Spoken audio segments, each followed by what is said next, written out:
안녕하세요. 원소를 소개하는 제니입니다. 오늘은 요즘 우리나라에서 베스트셀러인 영어 원서 중에서 제가 재미있게 읽은 책 2권을 소개하려고 해요. 2권 모두 영어 수준이 어렵지 않고 스토리가 흥미로워서 페이지가 술술 넘어가는 책이었어요. 그럼 소개 시작합니다. Check it out! 첫 번째 책은 영국의 소설가이자 동화 작가인 맷 헤이그의 The Midnight Library입니다. 한국어 번역서 제목도 Midnight Library예요. 총 288페이지인데요. 페이지에 글씨가 빽빽하지 않고 소재도 흥미로워서 책장이 술술 잘 넘어가더라고요. 35년 노라의 인생은 포기의 연속이었다고 할 수 있어요. 어렸을 때는 아빠의 기대를 한껏 받았던 수영선수의 길을 벼랑간 포기했고요. 그 후 오빠와 함께 열심히 하던 음악밴드를 성공 직전에 도망치듯 그만두었어요. 남자친구 댄과의 결혼도 결혼식 이틀 전에 노라가 일방적으로 취소했어요. 이런 포기의 과정에서 사랑하는 사람들은 모두 멀어지고 노라는 주변에 아무도 없이 만성 우울증에 시달리며 외롭게 살고 있는데요. 안 그래도 삶의 낙이라고는 없는데 12년 넘게 일해온 기타 가게에서도 해고당하고 키우던 고양이마저 집을 나가 교통사고로 죽자 자살을 결심하고 약을 먹습니다. 시야가 흐려졌다 다시 밝아지더니 눈앞에는 도서관이 나타나요. 도서관 안에는 끝없이 넓은 방에 책이 가득한데요. 이게 뭐지? 하는 순간 학교 때 유일하게 노라의 친구가 돼주었던 사서 선생님이 나타나서 설명을 해줘요. 각각의 책 속에는 노라가 지금까지 살면서 하지 않았던 선택을 한 노라의 인생이 있다고 해요.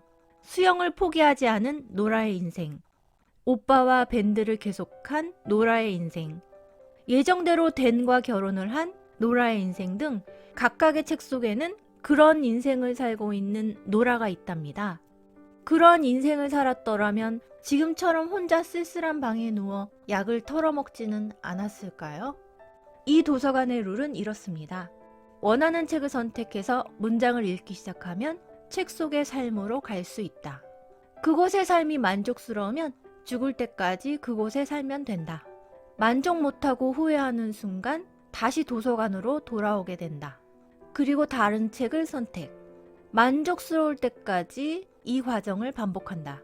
계속할 의지를 잃으면 인생을 마감하게 된다. 전 삶의 의지가 없는데요. 죽으려고 했어요. 미칠 거 없잖아. 한번 해봐. 이렇게 노라의 인생 여행이 시작되는데요. 노라는 평생 머물고 싶은 인생을 찾을 수 있을까요? 이 책은 분량도 영어의 난이도 면에서도 읽는 데에 부담이 없었어요. 설정이 흥미로워서 초반부에 확 빠져들었고요. 중간에는 몇 개 에피소드들이 조금 뻔하게 흘러가서 몰입도가 살짝 떨어지기도 했지만 전체적으로는 지루하지 않게 읽은 책이었어요. 나름 페이지 터너 The Midnight Library 추천합니다. 두 번째는 한국계 작가 민진리의 파친코. 한국어 번역서 제목도 파친코입니다. 작가인 이민진 씨는 1968년 서울에서 태어나 7살 때 가족이 미국으로 이민 갔다고 해요. 파친코는 부산 영도에서 살다가 일본으로 이민을 가서 살게 되는 한 한국인 가족의 4대에 걸친 이야기인데요. 현재 애플TV에서 드라마로 제작 중이라고 해요.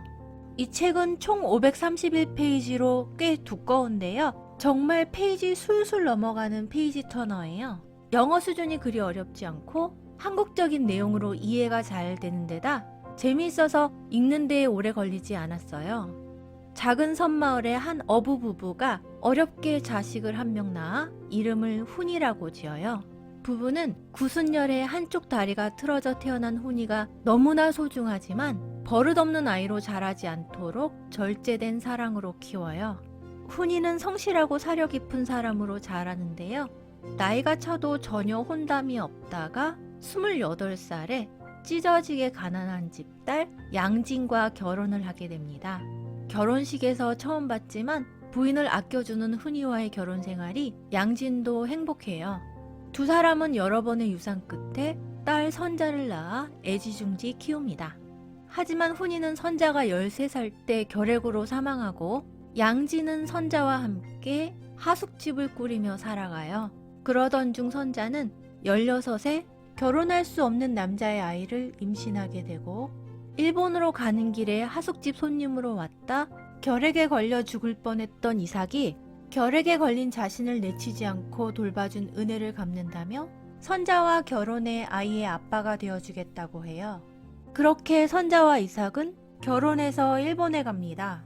파친코는 4대에 걸친 선자네 가족의 이야기로 선자가 결혼해서 일본으로 간 후에는 제1교포로서의 한국인의 삶이 펼쳐져요. 지금도 그렇겠지만 한국인에 대한 차별이 심했던 1930년대부터 80년대까지 일본에서 너무나 어려웠던 한국인의 삶과 세대 간의 갈등을 엿볼 수 있어요.